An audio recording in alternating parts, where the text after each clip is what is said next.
people who have some of the loudest megaphones have the extremist voices.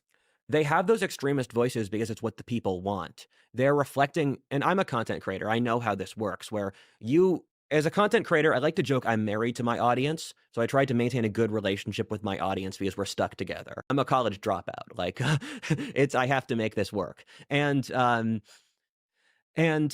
the content creator. So the chat says Adderall will make a more elevated path difficult because it increases dopamine. But during the day, I don't have this problem. I am not creating pornographic scenarios in my mind during the day.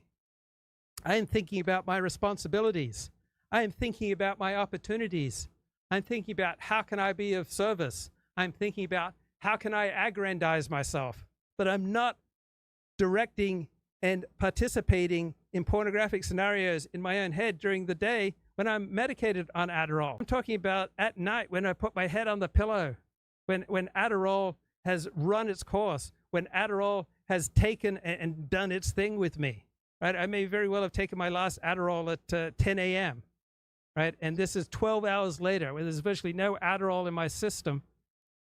And yet the lust has been taking over. Creators normally have a pretty good comprehension about what their audience wants to see, and they're very glued into this. So if all of these content creators are saying violence is okay, that means it's what their audience wants to hear. And I've given like 15 different proxies. It's yet another proxy for the public wants this.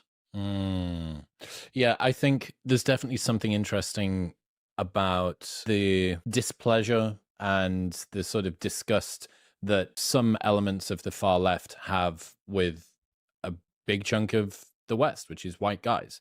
You know, if you're a white man, you are the very, very bottom of the victimhood hierarchy. You get no points at all.